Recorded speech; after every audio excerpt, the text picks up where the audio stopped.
What's happening everyone, my name is Alex and welcome back to a new review. Today we are checking out one of the best looking ROG devices available on the market called the Ulefone Armor 5. So you can buy this phone for just under $200 and for the price you're gonna be amazed by what we get. So first of all we get a phone that's shockproof and waterproof, so you can drop the phone as many times as you want and you can take the phone in the water and the phone will still work afterwards. We also get wireless charging, so you don't need to use a cable to charge the phone every time, and we even get NFC, and that means that you can make payments to the phone and you can transfer files in between devices. We even get a 3.5mm audio jack, and that's something that we don't usually see every day, and the sound quality is actually better than I was expecting, so very nice to have. And aside from that we get a SD card slot, and you can actually use the SD card as internal storage, and that means that you can install apps on the SD card. For specs, we have the MediaTek Helio P23, which is an octa-core CPU. That's not a bad CPU. I mean, the performance is somewhat similar to what you would get from the Snapdragon 625. So the benchmark results from this CPU are very similar to that Snapdragon CPU. And aside from that, we have 4 gigs of RAM and 64 gigs of internal storage, and out of that internal storage you only have about 54 gigs left after the operating system. The phone weighs just under 240 grams and it looks just like an iPhone that has a case on it. And of course, to that iPhone look we also get a notch that you cannot get rid of, and the notch is fairly useless because it doesn't exactly do anything. I mean, we have a 13 megapixel front-facing camera in there and an LED notification light, but other than that the notch doesn't exactly do anything and you cannot hide it from the software. The screen is a 5.85 inches screen with a 720p resolution. This is an IPS screen that has very good looking colors, but the viewing angles aren't the best that I've seen.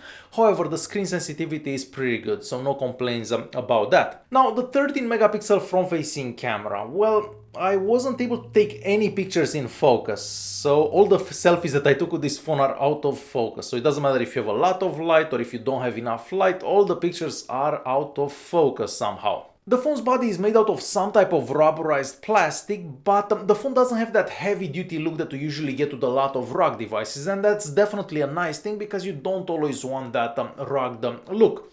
On the left and on the right hand side we have some metallic strips, and that gives the phone a more premium look and feel.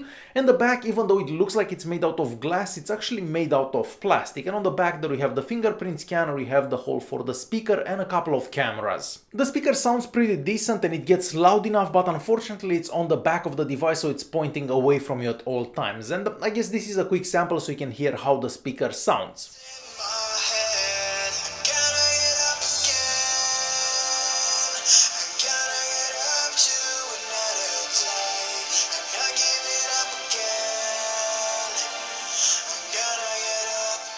The fingerprint scanner on the back is accurate every single time you touch it, but it could have been a bit faster in my opinion. But if you don't want to use the fingerprint scanner, you can also use the face unlocking, and the face unlocking works good as long as you have plenty of light. As soon as you don't have enough light, well, that front-facing camera cannot see your face and then you cannot exactly use the face unlocking and you're gonna have to use the fingerprint scanner. As for those rear cameras, well, we have a 16 megapixel main camera and a fake 5 megapixel camera. So if you're taking pictures with the bokeh effect, the pictures look pretty horrible. You just get a circle around your subject and everything outside the circle is blurred out and everything inside the circle is clear. So the second camera is definitely fake, and well, the main camera is just average when you have plenty of light. I mean, the pictures turn out okay, the dynamic range is good enough, the pictures are sharp enough, but as soon as you don't have enough light, the pictures, well, become unusable. So the front and the rear cameras on this device are just not the most amazing cameras out there. Another thing that's not that amazing about this phone is the battery life. So inside this phone we have a 5000 mAh battery that takes about 3 hours to fully charge, so no quick charging, or the quick charging is very slow. So on one charge you can get about 6 hours of screen on time, and I guess that's like the worst that I've seen from a 5000 mAh battery, and personally I was kind of disappointed about that. But it isn't all bad. The GPS unit inside the phone works great. It only takes a couple of seconds to find your location, and once your location is found it doesn't seem to lose it. The phone is also packed with sensors, including a gyroscope, and all the sensors seem to work good. As for connectivity, we have dual band Wi-Fi, we have 4G connectivity, and as I mentioned at the beginning, we get an NFC chip inside the device. The call quality is also good, and the speaker at the top here gets loud enough, so no complaints about that.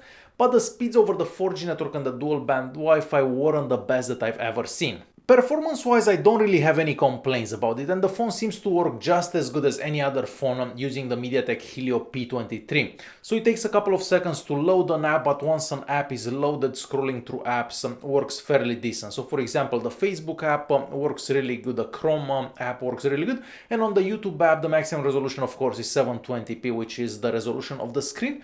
But I love the fact that the notch is not in your video whenever you are zooming in, so you can take full advantage of the screen.